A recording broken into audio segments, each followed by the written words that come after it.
Mga kapuso, ikondisyon na ang inyong kaugalingon alang sa bagong season sa NCAA nga dinhina sa Kapuso Network ninyo makitaan. Busa karong buntaga, let's get to know more about the very dynamic and very energetic host for NCAA Season 96. Let's all welcome Martin Javier and Sofia Sinoron. Maayong buntag sa naggagandahan at nagwagwapuhan na host ng Rise Up Stronger, The Road to NCAA Season 96, Martin and Sofia. Maayong buntag, of course, also to our viewers sa GMA Regional City Live. Ayan, hello po sa lahat ng nanonood dyan sa Regional Live TV. Maraming salamat po for inviting us and sharing with us or sharing the stage with us here. Dito po sa inyong show. Martin and Sofia, what do you look forward to every morning? Makakapagkape, tapos makakapag-breakfast kasi syempre minsan hindi tayo nakakapag-breakfast kasi work na agad. So, yan. Favorite ko breakfast, favorite meal of the day. Ako po pagkagising ko, syempre hindi po kompleto yung araw natin without that cup of coffee. Tapos, bago po yun, pagkagising ko, habit ko po kasi mag-meditate. So, I meditate siguro, yun lang, about 5 minutes.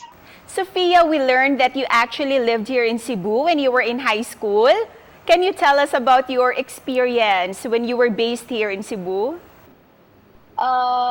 Syempre masaya. Actually, I've moved a lot my entire life. So, I lived in the States. I lived in LA, Palm Springs, Orange County. And then here in the Philippines, I lived in Cebu and then Manila din and Bulacan. I'm from Balamban, so we're known for yempo. So, we have the best yempo. As a yempo lover, parang it's made for me. I was made to be from there.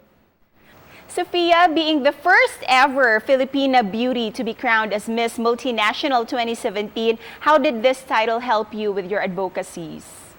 Miss Multinational helped me parang be able to voice out people who aren't as lucky as me. Kasi syempre ngayon na pandemic, it's hard not to see how lucky some of us are. And when I won Miss Multinational, I was so blessed that I was surrounded by a bunch of people who were also into charitable things and wanted to give back to the community. And Martin, you are one of the most well-known sportscasters in the country. But we're curious, what is your most favorite sports?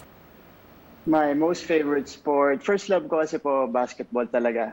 So ever since a kid, I think I started watching basketball 2001. Siguro mga grade 3 ako noon, it was the NBA pa. And then afterwards, talaga nagtuloy-tuloy na yung love ko for basketball. What was your most memorable sports coverage so far? I think the biggest or at least most memorable experience for me po, yung nag-cover po ako ng mga national athletes po natin dito sa Southeast Asian Games. It was December 2019 and I was in the industry already for about 2-3 years already, pero first time ko po mag-cover ng regional competition na ganun kalaki. Since you two will be hosting for NCAA, let's play this special segment made for you two. This is what we call saman in Bisaya. It literally means ano. So just answer kung ano yung unang pumasok sa isip nyo. So here it goes. Martin, as a sportscaster, how will you report a chess game?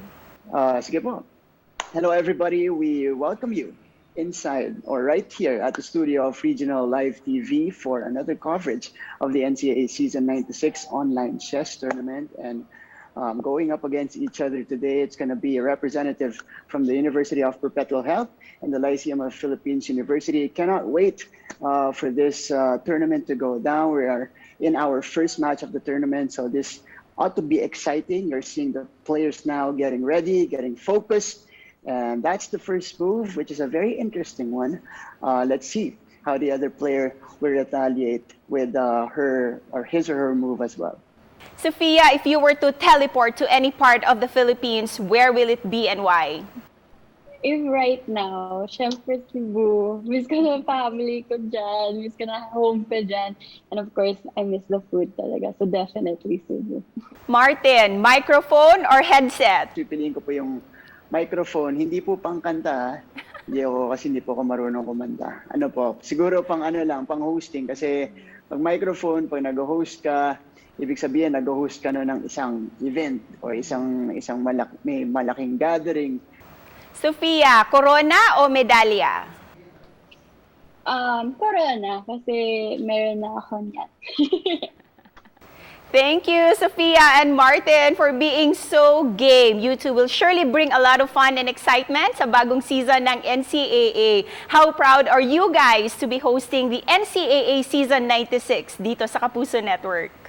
Siyempre, I'm so grateful. I've been with GMA for a while. So for them to trust me with this big of a project, isipin nyo yung NCAA, what a big deal. And so I'm very grateful. Ako naman po, I'm also grateful and very proud. Nagpapasalamat po ako sa GMA, sa Kapuso Network because, I've been covering the NCAA games for at least, magpa 5 years na po.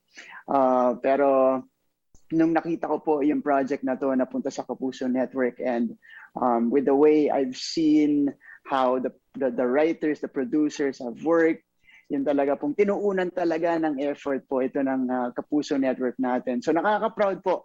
We are now very excited, not just for the athletes, but of course sa inyong dalawa rin, Martin and Sofia. So please invite all our Kapuso na abangan ang Rise Up Stronger, The Road to NCAA Season 96 sa GTV at sa lahat ng GMA platforms. Yes. Okay. So, starting May 23, araw-araw niyo mapapanood ang NCAA sa GTV. Abangan ang mga fun and exciting challenges na ipapagawa namin sa mga student-athletes, kasama ang mga Kapuso stars and icons in Philippine sports. What Sophia said, 5:05 p.m. po every Sunday kami. Sabado naman po 4:30 p.m. Monday to Friday. Nandyan po kami at 2:45 p.m. So makita-kita po tayo dyan alongside the players and the entire NCAA community. Daghang salamat, Martin and Sofia, for joining us this morning. Thank you. Thank you so much for having Good us. morning. Thank you. Good morning, everybody.